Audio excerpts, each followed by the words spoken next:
He say, everybody, I want.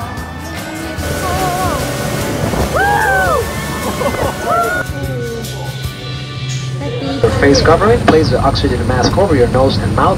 我们到纽奥良要来个4天3夜的小旅行。纽奥良在美国的南部路易斯安那州，当地的海鲜比纽约还要便宜很多，而且又很丰富。所以第一天的早上，我们立刻吃一个鲑鱼或者是虾子早午餐。鲑鱼的虾子，你点什么？虾子的虾子不知道什么。纽奥良靠海，所以我们第一站就到它的河边、水边、湖边，不知道是什么湖，站个步，站个太阳。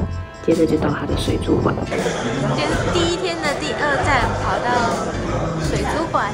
我们的在地朋友是生物专长的博士，在大学做研究的，所以第一站带我们来到水族馆看生物。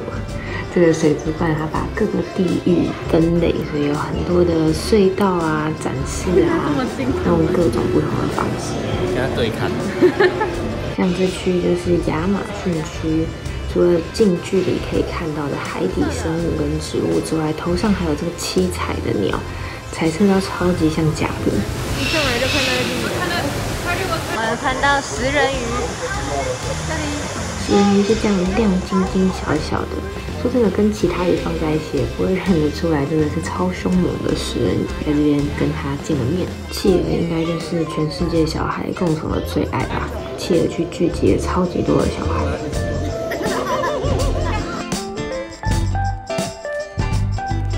这是全世界的水族馆，红鱼都会被摸来摸去。不过这边的工作人员有说，红鱼是很爱跟人互动的哦，所以不用担心。而且他们会在旁边盯着，不断提醒，一定要很轻、很小心的照顾它们。哇，太大，不敢摸。在法国街，到处都是古董店。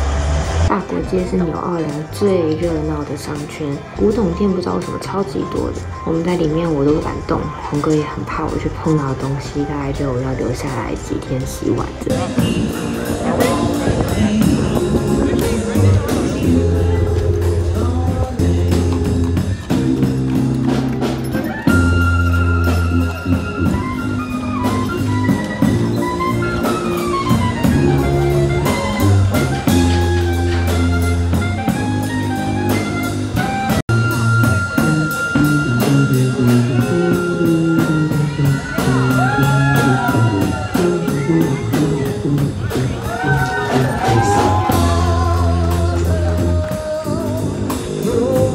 身为爵士乐的发源地，整个法国街附近的街区都有很多人在路上唱爵士乐，晚上也有超级多酒吧的爵士乐表演。如果喜欢爵士乐的话，来这边绝对不可以错过。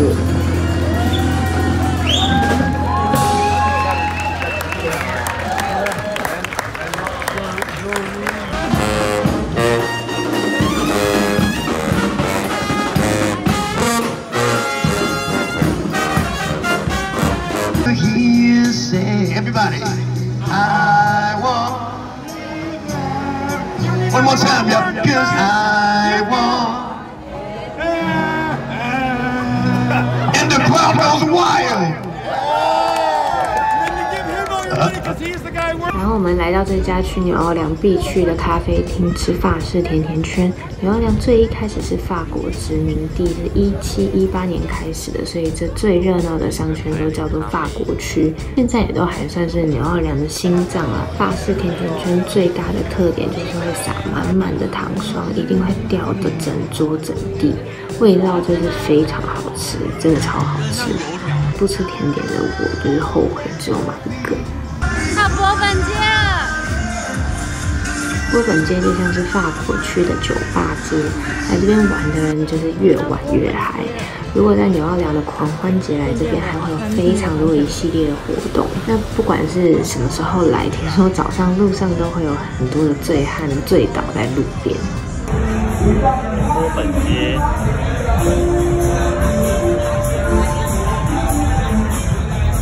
我刚发现这里像垦丁大街，很热闹，很多小摊贩。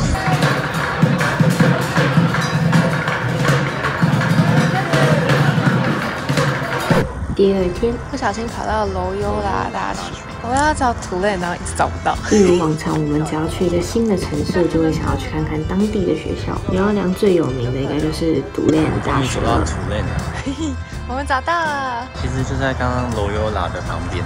超大一棵树。中午快速要吃个 Five Guys， 是一个很标准的汉堡薯条，因为我们要准备前往牛奥良这一次的重头戏。我们在看鳄鱼这里，看鳄鱼，牛奥良可以预约去看圈养的鳄鱼，或者是野生的鳄鱼，所以我们选择了野生鳄鱼的行程。我要去搭船喽！导游要开船载我们进沼泽里面找鳄鱼。他在飙船呐！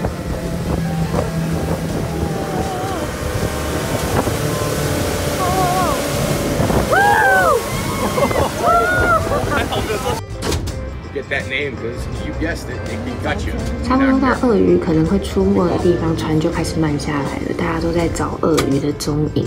同时，导游在跟我们说明，鳄鱼通常是天气好的时候比较会出来晒太阳，太冷就会躲起来。我们来的这天刚好是一个又冷又阴的天气，凶多吉少。好大只哦！等了好一阵子，大家开始看一些鸭啊、鸟啊，就没鱼虾也好。不过当初选择野生鳄鱼这个选项，就知道就是有一定的几率应该是有可能看不到，但还是比较想看野生种的。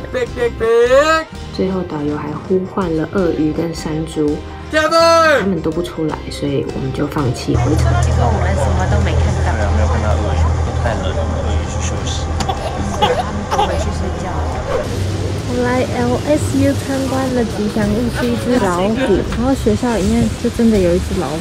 他们说学校有任何球赛的时候，这只校虎都会华丽的出场。不过想想这只老虎一家都蛮可怜的哦，一生就在这个学校里面度过。好，我们快速来到第4天，因为第3天主要是跟朋友和朋友的朋友相处，第4天就是我跟洪哥的散步时间。现在的旁边是密西西比河，人不多，北美最大的水系跟最长的河流，在19世纪的时候是最重要的运河之一。在它旁边散步，其实感觉不太出来它有多巨大，毕竟我们只能经过它很小的一部分嘛。那旁边的解说跟看到一些运输的介绍，就可以看到它有多么的重要。中午来吃这家有名到不行的 ACME 餐厅吃生蚝。如果在用餐时间到这里的话，没有排到1个小时是进不去的。我们前几天经过它都是人满满满，今天我们10点半多就来等它11点开门。在第一只哎，没有腥味，没有腥味，这么厉害？是啊，那我吃吃看，超大的其实。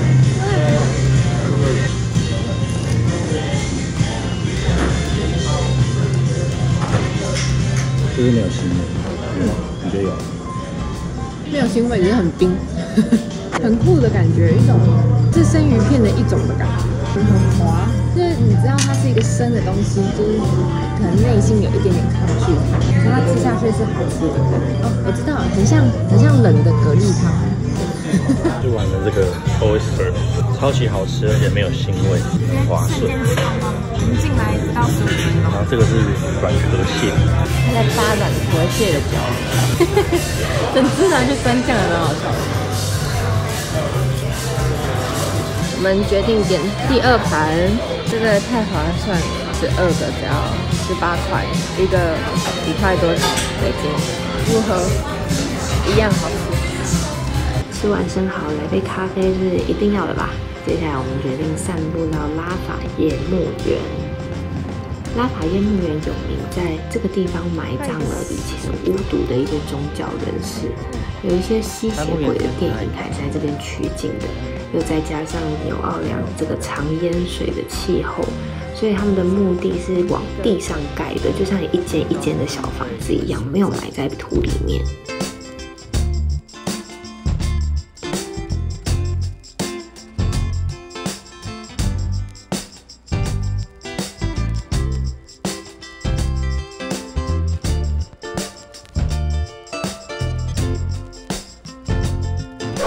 在第2次世界大战的博物馆，在这里。离开墓园之后，我们来到2战博物馆，这个在很多旅游网上还是纽奥良必访的第1名哎，所以我决定进去看一下。The road to Tokyo。讲中正呢。我们进来之后觉得这太值得了。如果跟我一样对历史是比较有兴趣的人的话，这边绝对可以待非常久，因为它把整个二战不同的战线分成各个的馆，而且都有一些浅显易懂的影片或者是图片，真的记录当时发生什么事情，就结合当时留下来的物品啊、影像啊，就哇，太精彩了。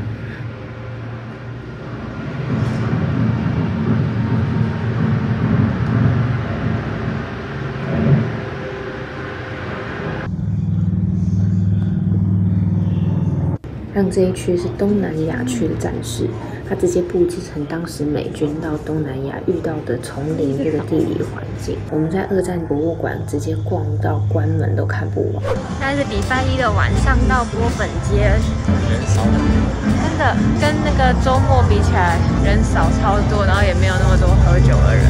这边比较多酒吧，但街上真的走起来比周末的时候舒服很多。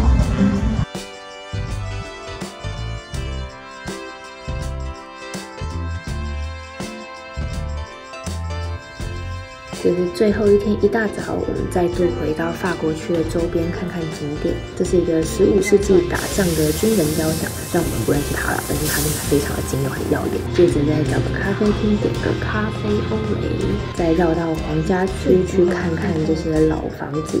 这区都是历史建筑，是最古老的街道之一。这边的房子特色都是比较法式的，有一个凸出来的小阳台。皇家街。我们到了阿姆斯壮公园，好像里面会有很多雕像，什么历史的那种，进去里面看。也是在法国区旁边。很方便。有一些很代表性的雕像。这边的雕像会告诉你当年黑奴的时期，这个广场上的人都在做什么。到了这个 Congo Square， 他在介绍说17、18世纪黑奴都在礼拜天都会在这边跳舞唱歌，就是现在爵士乐起源的地方。把它埋起来，现在用土把它包弄起来。他在把它盖起来耶。刚刚那颗果子就藏在里面了。走着走着就走到超大巨蛋，这是美式足球场的场地。我们比较熟悉的应该是旁边 NBA 的鹈鹕队球场在隔壁，可以走过去看。第二次吃海鲜，又有这个牡蛎可以吃。这是蛤蜊还是牡蛎？生蚝。这个是鳄鱼肉，而且是他们这边特别的制法。软壳蟹。好。离开鸟阿郎之前，决定再吃一下生蚝。网络上这家 Felix 跟前几天吃的 ACME 两家推荐的篇幅都不相上下。我们原本很犹豫应该要吃哪一家，之前是看 ACME 人特别多，特别热门，所以先吃那一家，而且我们吃完很喜欢。那现在就想说可以给第二家一个机会，不过我们两个吃完都还是比较喜欢 ACME。结论就是 ACME， 而且是大补货色。ACME 的生蚝明显鲜甜，非常的。叮叮车在后面要准备路过了。鸟阿良还有很著名的叮叮车，这个红色小火车在街道中会很显眼。如果没有租车，想在市区晃晃的话，很适合搭这个小火车体验不同的风情。我们这趟除了市区到朋友家直接麻烦朋友帮忙之外，其他基本上双脚万能的逛完了整个纽奥良。可见纽奥良不大不小，还蛮适合一个长周末，比如4天3夜的行程就可以差不多逛不完了。当时是想说这些影片会放手机里面，没有特别拍片，希望剪出来的成果也蛮可爱的。记得订阅一下哦，下一集又会是曼哈顿半日游，拜托拜托。